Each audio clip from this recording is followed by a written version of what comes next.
selamat sore Tribuners, dimanapun Anda saat ini berada. Ketemu kembali di program Selamat Sore Medan dengan kita berdua. Saya Edi Wayuni dan rekan saya. Ya, Truli Oktopurba. Ya, di hari ini hari Jumat tanggal 12 Mei 2023 kita akan menayangkan 3 berita unggulan yang cukup mendapat atensi ya, perhatian di media sosial. 3 berita ini di Medan sekitarnya akan dilengkapi tentu saja dengan video dan juga laporan dari reporter yang ada di lapangan. Gitu ya, Tru? Iya, betul sekali. Ya. Nah, seperti biasa cuaca masih masih menyengat. Panas. Iya, tapi kadang-kadang Mudah-mudahan masih hujan lah. ini ya, masih diiringi dengan hujan dan lain-lain. Tapi truly ini sebelum kita nanti kita tayangkan 3 berita kita ini tanggal-tanggal yang pertengahan bulan dan pertengahan tahun juga, mendekati pertengahan tahun ya, Tru ya. Kira-kira gimana keuangan terus? Sepertinya Ya, kan masih lancar masih ya. aman ya? Nah, masih aman karena kemarin ada ini kan, ada THR Enggak, semua ya. karena gini Truli kan kemarin kita ya sebagai karyawan ya kan dapat THR, kemudian beruntun, tapi sekarang sepertinya karena kebutuhan banyak ya, biasa maklum habis lebaran, sindrom habis lebaran. Tapi nggak usah berpanjang lebar tentang hal itu. Kita akan bacakan saja berita pertama. Truli silakan. Ya, oke, baik. Ini dari kasus kriminalitas ya, seorang pria di Medan Amplas itu dibacok oleh mantan suami istrinya. Mantan suami istrinya. Ya, jadi agak dia harus dicerna lagi nih, betul. mantan Jadi, suami istrinya. Ya. Si laki-laki ini punya istri, gitu ya, dan dia diserang lah, gitu ya, dicederai oleh mantan istrinya. Iya, suami mantan istrinya. Gitu. Suami mantan Ini istrinya. nggak panjang ini memang, ya.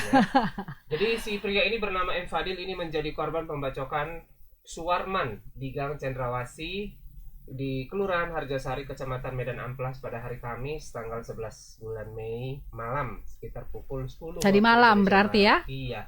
Karena dibacok saat sedang duduk-duduk berada di teras rumah salah satu keluarganya.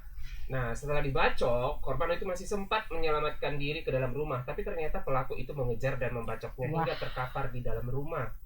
Nah, korban ini mengalami luka di pergelangan tangan kanan dan tangan kiri, kemudian leher belakang dan wajah. Saat ini korban disebut masih kritis akibat luka bacok yang dialaminya. Nah, menurut seorang warga, ini pelaku yang bernama Suwarman merupakan mantan suami dari istri si Fadil ini, gitu ya, istri korban. Nama si istrinya itu adalah Yola, iya. gitu ya. Nah, keduanya sudah bercerai dan Yola kemudian menikah lagi dengan M. Fadil. Namun Suwarman ternyata tidak bisa menerima kenyataan ini. Ia terus mencemburui mantan istrinya. Nah, pantauan di lokasi berceceran di lantai teras rumah. Selain itu berceceran juga di dinding pintu masuk rumah. Nah, seperti apa videonya? Mari kita saksikan bersama-sama. Tentu kayaknya ini bukan video ini ya. Bukan video pembacokan, bukan. tapi mungkin wawancara ya. Oke, silakan ditayangkan. Iya.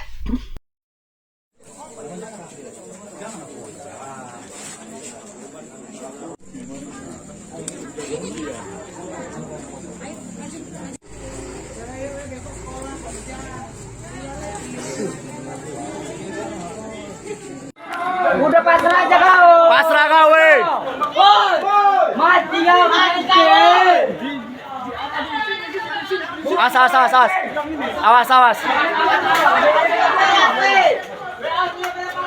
Awas. Weh, jaga jarak, weh.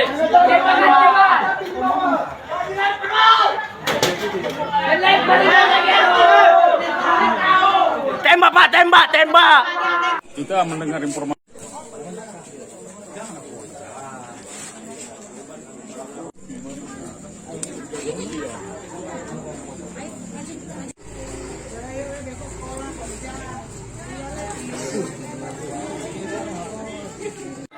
Udah pasrah aja kau. Pasrah kau, weh.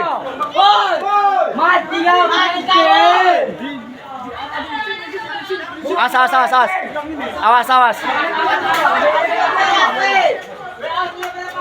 Awas. Weh, jaga jarak, weh.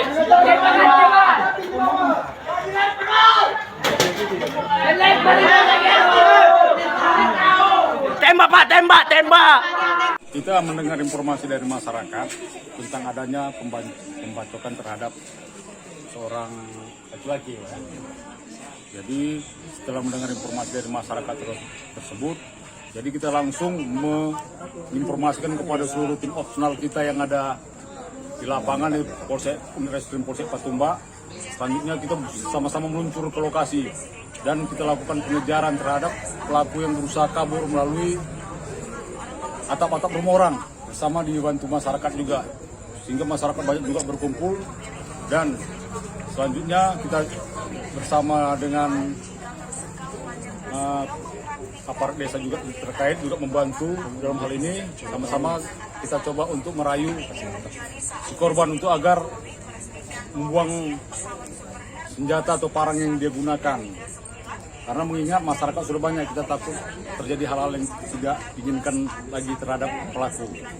Dan selanjutnya kita bersama dengan kita hubungi Kapolsek dan kita minta bantuan, karena mengingat masyarakat begitu ramai, kita minta bantuan kepada tim dari Sabara Polrestabes Medan juga, dan serta dari tim PAUN juga kita bantuan, jadi bersama-sama dan sambil mengimbau masyarakat kita amankan tersangka, sehingga tersangka berhasil kita amankan dan selanjutnya kita boyong ke Polsek Patumba.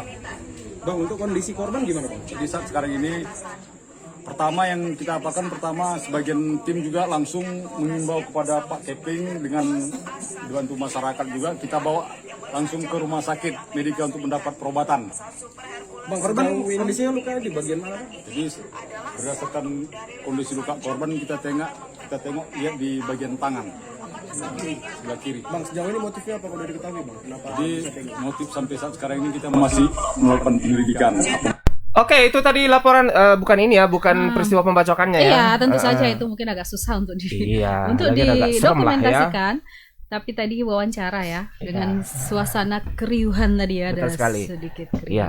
Nah, kita Truli? terhubung dengan ini ya. Iya. Ada nggak ya reporternya ini? Oh, ada di sini disebut ya. Ada dong. Iya, kita terhubung dengan reporter Tribun ya untuk mengetahui bagaimana perkembangan selanjutnya dari kasus pembacokan ini dengan Freddy Santoso. Selamat sore, Freddy. Iya, selamat sore Bang Turli dan juga Katy. Jadi sampai sore Belum ada kita ini tanya padahal ya. Yaudah, lanjut. korban itu korban atas nama M Fadil. Fadli atau Fadil? Fadli atau itu Fadil? masih Fadli masih Fadli ya? kritis. Iya, masih kritis di Rumah Sakit Mitra Medika. Jadi sampai saat ini pun korban belum bisa diminta keterangan oleh polisi. Tapi tadi katanya memang sempat sadar tapi kembali tidak sadarkan diri, begitu Bang. Katy. Iya, ketika kejadian ini terjadi ya, peristiwa pembacokan tadi, apakah ada orang lain yang berada di sekitar lokasi ya? Apakah pihak istri atau mungkin keluarga yang lain, Freddy? Jadi di situ dia waktu saat kejadian itu dia dan istrinya ini lagi berkunjung di rumah saudaranya, karena memang mereka itu baru saja mau pindah ya, lagi beres-beres rumah, mau pindah rumah di daerah situ juga. Tapi saat korban duduk-duduk di teras itu tiba-tiba pelaku ini atau mantan suami ya dari istrinya yang sekarang itu tiba-tiba datang langsung membacoknya. Nah, padahal awalnya itu sasaran utamanya adalah leher dari korban ini, namun karena dia menangkis menggunakan tangannya, makanya terkenalah tangannya, bahkan katanya tangannya itu sempat sudah hampir putus ya karena dibacok itu. Kemudian saat itu karena kaget kan, korban ini melarikan diri ke dalam rumah, itu berusaha menyelamatkan diri ya ke kamar mandi, ternyata terus dikejar dan pelaku terus membacoknya sampai akhirnya dibacok terkena di leher bagian belakang, tangan kanan kiri, lalu wajah, kemudian batok kepala juga, kemudian ada di beberapa area lainnya sampai akhirnya korban itu terkapar lah. Kemudian saat itu warga sudah mulai mengetahui dan melihat tapi tidak berani menolong gitu. Kemudian pelaku itu dengan santai keluar dari rumah itu sampai akhirnya dikejar gitu. Tapi ketika dikejar itu justru pelaku ini melakukan perlawanan dan kabarnya melempar warga yang mengejar, kemudian naik ke atas genteng dan kembali dari atas itu melempari warga sampai bahkan ada beberapa warga yang dikabarkan itu juga terluka, terkena batu akibatnya dilempari dari atas itu tadi. Jadi sempat ada perlawanan ya ketika mau diamankan ya? Iya, makanya itu ada agak sedikit lama proses penangkapannya itu karena dia manjat di atas genteng. Dari atas itu dia ngelempari warga gitu. Sampai akhirnya ada kurang lebih berapa ratus warga lah yang mengepungnya, tapi tetap dari atas itu dia melempari sambil memegang senjata tajam. Sampai akhirnya polisi itu turun dalam jumlah yang cukup banyak, kemudian dibantu juga dengan anggota TNI. Itu akhirnya berhasil menenangkan dan akhirnya si pelaku ini dibawa ke Polsek Patumbak untuk dimintai keterangan dan langsung ditahan begitu, Kak. Freddy, apakah ada informasi bagaimana sih hubungan ketiganya sebelumnya ya? Sebelumnya apakah memang ada konflik-konflik sehingga muncul peristiwa pembacokan ini? Apakah sebelumnya pisahnya itu tidak baik-baik saja, ada konflik-konflik yang mengiringi? Apakah ada informasi seperti itu? Nah, kalau konflik apa yang sebelumnya terjadi itu kita belum ada informasi, tapi berdasarkan pengakuan pelaku ini ke polisi bahwa dia itu masih cemburu ya, karena mantan istrinya itu menikah lagi dengan si korban. Nah, antara mantan istrinya ini Yola dengan M. Fadli itu juga disebut nikah siri ya. Nah, karena merasa tidak senang dan cemburu itulah mungkin tersulut sampai akhirnya terjadi pembacokan itu. Tapi antara si pelaku dengan mantan istrinya ini sudah berpisah kurang lebih setahun yang lalu gitu dan sudah resmi berpisah. Iya, Begitu, Kak. Artinya kalau sudah sudah cukup resmi lama berpisah, ya, sebaiknya sudah bisa ya. sudah move on seharusnya ya Truli ya. Begitu anak-anak sekarang bilangnya ya. Freddy, kalau untuk pelaku sendiri sehari-hari bekerja sebagai apa, Freddy? Nah, itu yang belum diketahui, tapi warga di situ itu kan mengenal juga karena memang katanya sempat tinggal di daerah situ, itu dikenal dengan bergabung dengan salah satu organisasi lah. Pekerjaan itu tidak jelas gitu. Makanya kan dia mau panggilnya PP. Kepemudaan ya? KP ya? Aha, iya Kak. Makanya dia dipanggil PP. Sebutannya di daerah situ PP. Oh begitu ya. Jadi agak nekat memang ya. Iya, jadi makanya itu setelah membaca itu dia jalan santai membawa parang gitu. Jalan santai dia sampai akhirnya karena mungkin sudah ramai kali yang mengejar, barulah dia lari manjat ke genteng warga. Ya, cukup nekat sebetulnya ya. Freddy, apakah ada informasi dari pihak kepolisian kira-kira apa kira-kira ancaman hukuman dan pasal yang akan bakal dikenakan ke pelaku ini dengan Ya, kalau pasal itu terkait penganiayaan berat ya. penganiayaan berat ya. Jadi kurang lebih nanti paling lama itu ancaman kurang lebih 5 tahun. Penganiayaan berat karena memang hampir saja membuat korban kematian. Iya. Halo. Iya. Saya kira terputus. Oke, turunnya dari Ya, tim cukup wanitanya. itu saja. Baik, Freddy. Semoga korban bisa Sembuh pulih ya. bisa kembali ya, dan pelaku mendapatkan ganjaran sebagaimana seharusnya. Iya, betul. Iya, Terima kasih untuk terima laporannya, kasih. Freddy. Sorry. Iya, selamat sore. Baik, Ya, Tribuners, kita akan lanjut ke laporan berikutnya. Iya, dari hiruk pikuk pemilu ya. Iya, ini seru nih Tru. Kita seperti kembali ke zaman Diponegoro ini ceritanya nih. Kalau beritanya nih yang kita akan sampaikan. Ya, Tribuners, Partai Persatuan Pembangunan Kabupaten Deli Serdang melakukan aksi yang tak kalah unik tatkala mendaftarkan bakal calon anggota atau bacalek legislatifnya ke KPU Deli Serdang. Ketua DPC PPP Deli Serdang Misnan Aljawi menunggangi seekor kuda. Ia bersama dengan para bacalek dan kader bergerak dari kantor DPC ke kantor KPU. Kedua kantor yang sama-sama terletak di kawasan Jalan Karya Jasa Lubuk Pakam ini memang berjarak tidak jauh, hanya kurang lebih 200 meter. Sebelum berangkat dari kantor DPC, terlebih dahulu dilakukan pembacaan ayat suci Al-Quran. Setelah itu mereka melakukan doa bersama. Mengumandangkan azan juga sempat dilakukan sebelum melangkah dari kantor. Sementara itu, salawat badar sempat dinyanyikan oleh ibu-ibu simpatisan yang berada di barisan paling depan dan membuat suasana menjadi semakin meriah. Seluruh kader ikut memegang bendera partai ketika berjalan menuju kantor KPU. Saat itu, dengan mengepal tangan, Misnan Al-Jawi pun berulang kali meneriakkan kalimat takbir dari atas kuda. Begitu tiba di kantor KPU, ia pun disambut oleh para komisioner KPU dan Bawaslu. Sama dengan memperlakukan ketua partai lain ketika itu, Ketua KPU Deli Serdang, Syahrial Effendi, sempat mengalungkan ulos kepada Misnan. Misnan pun merasa senang dengan penyambutan dari pihak KPU. Kepada wartawan, Misnan mengaku mendaftarkan bacalek sebanyak 50 orang. Ya, untuk informasi lebih lengkap lagi saat ini kita terhubung. Belum, video dulu ya?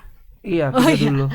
Video dulu, kita saksikan video dulu seperti apa Pangeran Diponegoro zaman kini menunggang kuda menuju kantor KPU Deli Serdang.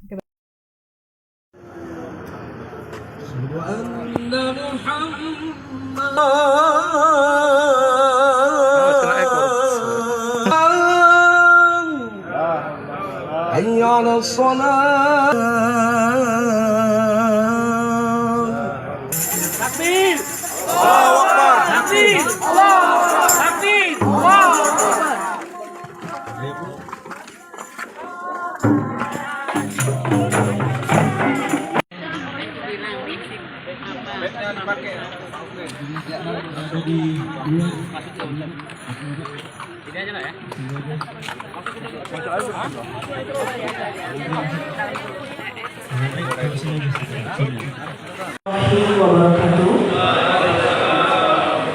Selamat siang dan salam sejahtera bagi kita sekalian. Yang paling utama masih dapat berkumpul bersama di tempat ini. Bismillahirrahmanirrahim. Hari ini dengan Jumat Barokah, P3 dari Serdang mendaftarkan 50 calon anggota legislatif ke KPU, diiringi dengan pembacaan isi Al-Quran, kemudian kita lanjutkan dengan doa, dan sebelum kita berangkat kita mendengarkan lantunan suara azan, karena setiap pemberangkatan yang kebaikan itu harus kita lanjutkan dengan suara azan. Nah, sebelum berangkat kami menggunakan kuda. Kuda ini sesungguhnya melambangkan bahwa ketika pemilu 2024, P3 itu punya target 7 kursi. Yang hari ini 3 kursi, target kami 7 kursi. Makanya kita gunakan kuda, simbolnya itu ketika kita naik ke kuda, insya Allah 2024 suara P3 naik dari 3 kursi menjadi 7 kursi. Yang kemarin 58.000, insya Allah target kami paling tidak 80.000. Nah, itulah simbol kenapa P3 itu menggunakan kendaraan kuda. Karena kuda itu berlambangkan dari bumi, kita ijakkan kaki kita naik ke atas kuda, simbolnya adalah agar suara P3 2024 bisa naik dari 3 menjadi 7 kursi yang kita targetkan. Iya, seru sekali sepertinya ya terlihat tadi suasana di KPU Deli Serdang. Lumayan lah filosofinya ya. Iya, mudah-mudahan baik tadi ya. Mudah-mudahan tenaganya juga, tenaga para kader juga sebesar tenaga kuda ini juga nantinya ya untuk bertarung di 2024. Baik, kita terhubung dengan reporter Deli Serdang saat ini dengan Indra. Halo Indra, selamat sore. Iya Kak. Sore Kak Eti, Bang Truli.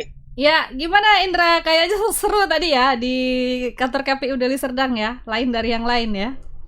Ya, jadi pertama saya laporkan saat ini saya sedang masih berada di area kantor KPU Deli Serdang. Karena memang untuk hari ini sore ini ada selain P3 juga ada Partai PAN yang baru saja selesai mendaftar. Jadi terhitung saat ini sudah ada 5 partai politik yang mendaftarkan bacaleknya ke KPU Deli Serdang. Termasuk salah satunya untuk yang tadi siang itu adalah Partai Persatuan Pembangunan P3. Jadi memang setiap partai politik yang datang ke KPU ini menunjukkan tampilan-tampilan khas ketika melakukan pendaftaran bacaleknya. Kalau yang sebelumnya itu Partai Nasdem dan Partai PDI Perjuangan menampilkan reog dan marching band.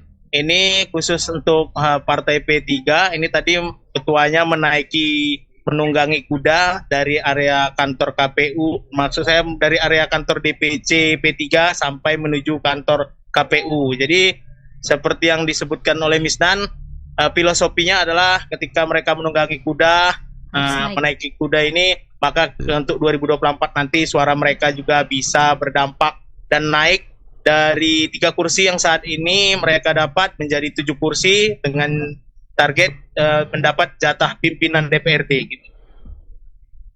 Ya, Indra, bagaimana tadi Indra dengan kuda? Apakah cukup merepotkan waktu hadir di KPU? Ya, jadi ketika berangkat dari kantor DPC untuk menaiki kuda ini, Misnan juga sempat anggotanya juga sempat memberi fasilitas kursi untuk mempermudah ketuanya menaikin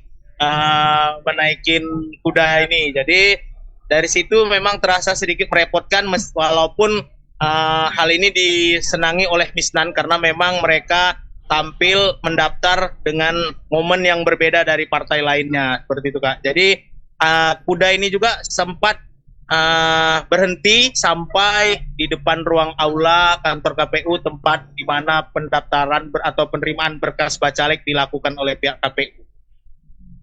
Indra, untuk daftar bacalek sendiri, Indra, apakah ada incumbent atau mungkin ada wajah-wajah baru atau ada mantan pejabat barangkali, bisa diceritakan Indra seperti apa? Ya, jadi untuk dari bacalek dari Partai Persatuan Pembangunan ini ada 3 orang calon incumbent karena memang mereka pada tahun ini mendapat 3 kursi dan 3 orang ini termasuk Misnan Aljawi sendiri sebagai ketua ikut kembali mencalonkan diri untuk 2024. Nah, untuk kader-kader muda ini terlihat juga yang didaftarkan oleh Partai P3 ke KPU, termasuk mantan pejabat yang ada di lingkungan Pemkab, bahkan mantan kader dari partai lain yang dulunya menjadi anggota Partai Hanura, menjadi anggota kader dari Partai Hanura dan sekarang saat ini sudah bergabung dengan P3. Untuk mantan pejabat itu adalah Jenderalin Purba. Jenderalin Purba ini pernah menjabat di Pemkab Deli Serdang sebagai Kepala Inspektorat, staf ahli Bupati hingga asisten 3. Kemudian Jenderalin ini akan dipasang di Dapil 2 Deli Serdang, meliputi Kecamatan Tanjung Merawa, Bangun Purba, STM Hilir, STM Hulu, Gunung Meriah. Jadi Jenderalin termasuk salah satu kader atau bacalek yang akan diandalkan untuk kedepannya, seperti itu Kak. Kalau untuk persyaratannya sendiri bagaimana Indra? Apakah sudah ada jawaban dari KPU? Mungkin ada hal-hal yang harus dilengkapi atau memang sudah memenuhi syarat? Ya, untuk dari sekian banyak parpol, dari sekian 5 partai politik, saat ini informasi yang saya terima baru Partai Persatuan Amanat Nasional atau partai terakhir yang saat ini berkasnya masih ada kendala karena Partai Amanat Nasional pada sore hari ini diakui oleh ketuanya masih ada 1 berkas bacalek yang belum terupload di sistem, sehingga ini perlu untuk dilakukan tindak lanjut ke depannya. Artinya meski saat ini Partai Amanat Nasional telah mendaftarkan bacaleknya, namun untuk ke depan, untuk besok itu harus ada yang mereka lakukan lagi di kantor KPU. Kalau untuk partai lainnya, mulai dari PDI, Nasdem, PKS, dan P3 ini tidak ada masalah. Seperti itu Kak. Untuk sementara ini, meskipun nanti ke depannya pihak KPU akan meneliti secara terinci untuk berkas para bacalek ini Kak, gitu. Iya, Indra, dari 5 partai yang sudah mendaftarkan ke KPU, bagaimana dengan keterwakilan 30% perempuan? Apakah sudah kelima-limanya ini sudah memenuhi keterwakilan perempuan atau barangkali ada yang masih ada hambatan? Ya, jadi karena memang keterwakilan perempuan berdasarkan regulasi harus mereka lengkapi 30%. Sementara ini informasi yang saya dapatkan, Partai PAN dan juga Partai Nasdem ini keterwakilan perempuannya ini juga sudah terpenuhi sementara waktu. Hanya saja nanti akan diteliti lebih lanjut lagi oleh para orang pihak KPU apakah memang nanti pihak perempuan ini memang memenuhi kriteria untuk pencalonan atau tidak. Sementara dari jumlah bacalek yang didaftarkan ke KPU sementara sudah semuanya untuk partai politik ini sudah memenuhi syarat Kak. Indra, apakah ada informasi dari KPU apabila partai misalnya ada berkas yang tidak lengkap atau misalnya ada keterwakilan perempuan yang belum memenuhi syarat, apakah secara otomatis akan dibatalkan untuk menjadi peserta pemilu atau ada pertimbangan-pertimbangan lain dari KPU? Bagaimana kira-kira ininya? Ya, jadi pihak KPU pernah menerangkan bahwasanya untuk bacalek perempuan ini kuotanya harus 30%. Jadi apabila jumlah kuota 30% ini tidak dapat mereka penuhi, maka akan berdampak kepada caleg laki-laki. Artinya caleg laki-laki juga harus dikurangi untuk mengimbangi suara keterwakilan perempuan di partai mereka, seperti itu Kak. Jadi apabila caleg perempuannya tidak cukup, maka akan berpengaruh kepada caleg laki-lakinya, harus ada yang dikurangi, seperti itu Kak. Itu ya konsekuensinya ya, artinya tidak Ya, secara seperti otomatis batal ya, tapi masih Ya. ada. Kalau untuk berkas sendiri bagaimana Indra? Apakah ada toleransi dari pihak KPU? Ya, jadi informasinya untuk penelitian berkas ini akan diteliti sampai tanggal 3, sampai akhir 14 bulan ya? ini.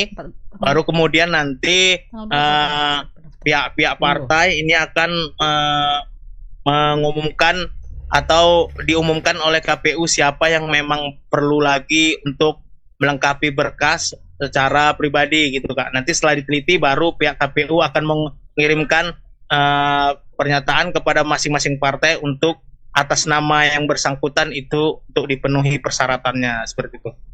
Indra, apakah ada informasi dari KPU juga atau mungkin dari partai-partai kira-kira untuk besok partai mana yang akan melakukan pendaftaran bacaleknya di KPU Deli Serdang, Indra?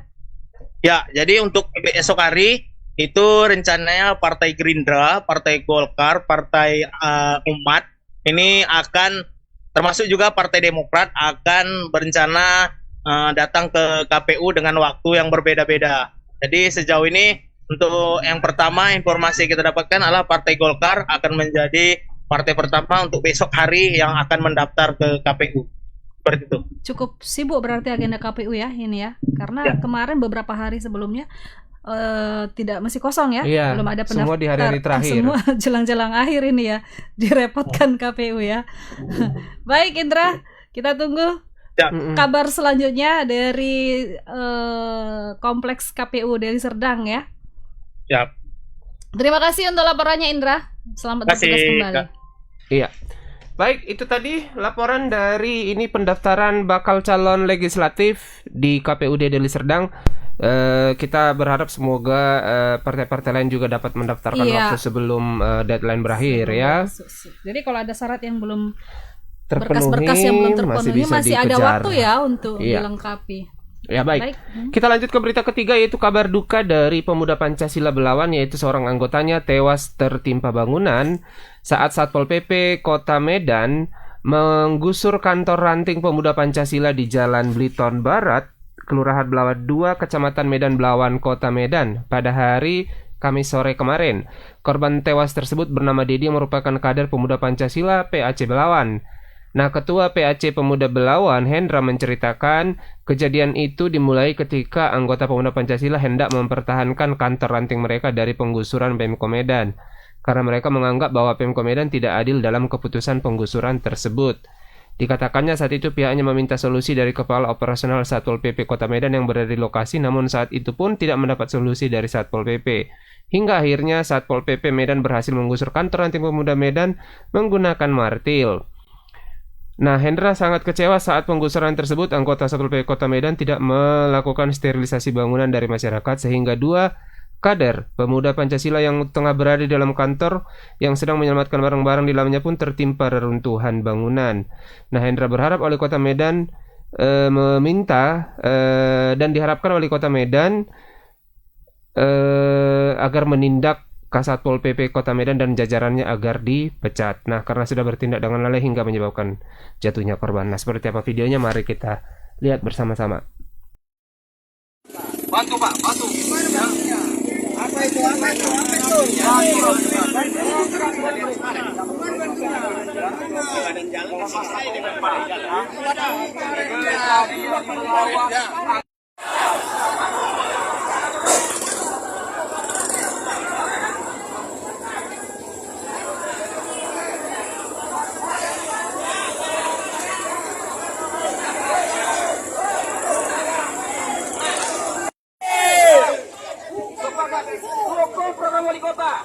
pembangunan masyarakat, tidak untuk kepentingan seperti ini. Tolong ya, silakan dukung wali kota, program wali kota. Rekan-rekan, kawan-kawan, kita persilakan.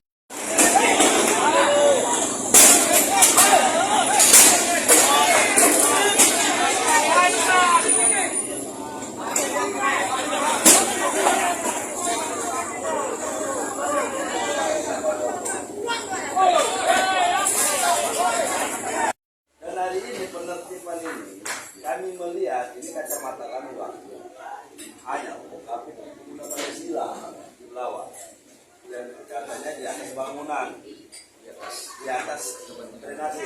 Ya, terima kasih. Awalnya kita mencoba untuk mempertahankan karena kita minta keadilan, jangan juga pemuda Pancasila saja kantornya yang dirubuhkan. Juga masyarakat yang di sebelah kiri dan sebelah kanan yang memakan drenase, ada bangunan di atas drenase ataupun lahan Pemko juga ditertibkan. Terakhir dengan perdebatan panjang, mereka tidak mengasih solusi kepada kita dari jam 11 siang sampai jam setengah 5 sore. Terakhir jebol juga lah yang kita pertahankan. Tidak bisa dipertahankan lagi. Mereka memakai palu besar manual, jadi sangat disayangkan sebenarnya karena biasanya penertiban itu memakai alat berat yang digunakan oleh Pemko Medan, tapi untuk di Belawan mereka menggunakan kodam langsung martir besar dan kita tidak tahu itu sangat berbahaya. Dan jebol dari pajak Kapuas masuk mereka jam 6 sore di Jalan Beliton di dekat korban. Jadi di situ mereka menggunakan manual juga, menggunakan manual potong dari bawah karena juga kader kita, beliau adalah kader pemuda Pancasila juga mempertahankan kantor itu. Kelalaian dari Satpol PP ini yang kita sangat kecewa. Saya sebagai pimpinan anak cabang pemuda Pancasila tidak memperlihatkan ada orang di sekitar situ. Jadi lagi di godam, bawahnya ternyata atasnya runtuh. Ada kader kita, 2 kader di situ. Satu yang meninggal dunia, satu lagi ketua anak ranting yang memiliki kantor itu. Dan kakinya sampai sekarang cedera. Ya, itu tadi Tribuners. Naas ya. Ya. Nah, untuk melihat perkembangan ini kita sudah terhubung dengan reporter Tribun Aprianto. Selamat sore Aprianto. Ya, selamat sore Bang Truli dan Kak Eti. Ya, ini kan kejadiannya semalam ini ya, semalam sore sudah 1 hari berlalu ya. Nah, bagaimana situasi di lapangan saat ini Aprianto? Ya, untuk saat ini Bang, di lokasi tersebut sudah mulai kembali normal. Dan tadi pun almarhum sudah dikebumikan pada pukul 1 siang di wilayah Kelurahan Lama di Medan Belawan. Dan dari informasi yang saya dapatkan juga tadi malam Bapak Bobi Nasution atau Wali Kota Medan telah hadir di rumah duka untuk melayat bersama Kapolres Pelabuhan Belawan. Dan tadi saya juga sempat menyambangi rumah duka yang dimana pada saat itu pihak keluarga masih berlarut di dalam kesedihan Bang. Dan dari pengakuan Ketua PAC Pemuda Pancasila Belawan, Hendra, dia menyebutkan pada saat kejadian tersebut almarhum Dedi ini sedang berada di dalam gedung kantor ranting Pemuda Pancasila yang berada di Jalan Beliton Barat, Kelurahan Belawan 2, Kecamatan Medan Belawan. Yang dimana pada saat itu almarhum ini sedang menyelamatkan inventaris mereka yang masih berada di dalam gedung kantor tersebut. Namun pada saat kejadian Satpol PP yang hendak menggusur itu pun tidak melihat adanya orang di dalam gedung tersebut. Mereka langsung merobohkan mulai dari fondasi bawah kantor tersebut, sehingga tembok bangunan tersebut pun rubuh dari atas dan menimpa 2 orang kader pemuda Pancasila yang berada di dalam. Yang dimana 1 orang mengalami cedera di bagian kaki dan 1 orang meninggal dunia di tempat. Dan dari Ketua PAC Pemuda Pancasila Belawan sendiri menyesalkan aksi yang dilakukan Satpol PP yang dimana mereka mengambil tindakan tidak sesuai dengan SOP. dan dia meminta kepada Wali Kota Medan agar mencopot Kasatpol PP beserta jajarannya yang melakukan penggusuran pada kemarin sore, Bang. Begitu, Bang. Ya, Aprianto, apakah ada upaya-upaya hukum barangkali dari pihak keluarga ya. dan pihak PP terkait hal ini ke yang berwenang lah ya, Satpol PP ya, atau dengan kata lain ke Pemko Medan? Karena secara hukum ada mungkin ya celah yang bisa dilakukan. Yang bisa ya, mungkin kelalaian ya. Untuk itu Kak, tadi saya sempat mencoba komunikasi dengan orang tua dari almarhum Dedi ini yang memang kebetulan dalam kondisi sakit, yang dimana almarhum Dedi ini memang selama ini dalam beberapa tahun terakhir hanya tinggal berdua dengan ibunya yang mengalami sakit keras yaitu stroke, dan tadi belum dapat menyatakan apakah ada tindakan hukum selanjutnya. Dan dari Pemuda Pancasila Belawan sendiri juga belum mau menyebutkan apakah adanya tindakan hukum lebih lanjut. Mereka hanya memikirkan bagaimana menyelamatkan orang tua dari almarhum Dedi ini yang nantinya bakal tinggal sendiri dan juga dalam keadaan sakit keras tersebut, Kak. Ya, kemudian Aprianto, apakah ada penjelasan juga dari pihak Satpol PP barangkali seperti apa sih sebetulnya seharusnya ya prosedur yang dilakukan ketika mereka mengeksekusi sebuah bangunan, harus menggusur bangunan gitu, ada aturan-aturan yang harus dipenuhi, Aprianto? Ya Kak, dari Kasatpol PP sendiri dari tadi siang saya sudah coba konfirmasi, namun sampai sekarang konfirmasi saya pun belum mendapat respon, Kak.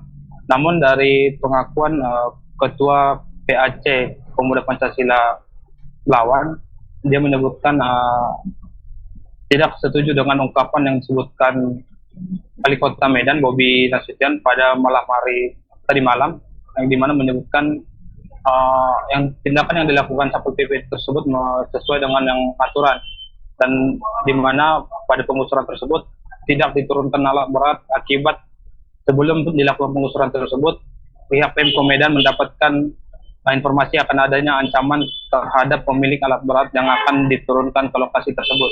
Dan dia dari Ketua PAC Pemuda Pancasila Belawan sendiri menyangkal hal tersebut. Dia mau menjadi untuk yang membenarkan bahwa tidak ada ancaman terhadap pemilik alat berat yang akan diturunkan Pemko Medan tersebut. Gitu, Pak. Ya, karena saya sendiri baru tahu ya ada proses eksekusi bangunan menggunakan godam tadi. Itu kan tentu bukan hanya membahayakan orang-orang di sekitarnya, tapi juga bagi si eksekutor ya, apa namanya itu ya? Ya bahaya. Tentu berbahaya ya, Iya. karena kan gedung tidak bisa diprediksi jatuhnya ke arah mana, bagaimana ini. Luar biasa, ini memang sebuah pelajaran penting ya, terutama untuk jajaran Satpol PP ya, supaya janganlah sampai terjadi kelalaian seperti ini lagi. Baik Aprianto, mungkin kita tunggu saja ya Truli ya, seperti apa, apakah cukup berdamai saja antara pihak korban dengan Satpol PP terhadap jatuhnya korban, atau mungkin ada upaya-upaya lain sehingga ada keadilan untuk korban yang mengalami kematian tadi ya. Iya. Baik, Aprianto, terima kasih untuk laporannya. Selamat sore, selamat bertugas kembali. Selamat sore Kak Edi dan Bang Truli. Ya. Nah, ya Truli ya, karena betul kalau sekali. dari ceritanya tadi kan si korban ingin menyelamatkan inventaris organisasinya ya. Mungkin di satu sisi ya dia menyalahi ya. Sebagaimana kita tahu ya, banyak bangunan-bangunan yang memang tidak berada di tempat yang seharusnya. Tetapi apakah memang seperti itu prosedur eksekusi dilakukan? Ini tentu menjadi sebuah pelajaran penting. Kelalaian yang menyebabkan kematian ini sangat disayangkan. Betul sekali ya. Baik Tribuners, itu tadi 3 laporan kita. Semoga informasi yang kami sajikan tadi memberi manfaat untuk Anda, menambah hal-hal baru untuk Anda. Dan saatnya ya kita undur diri. Saya Eti Wahyuni dan saya Truli Oktopurba. Pamit, sampai jumpa pekan depan dan selamat sore.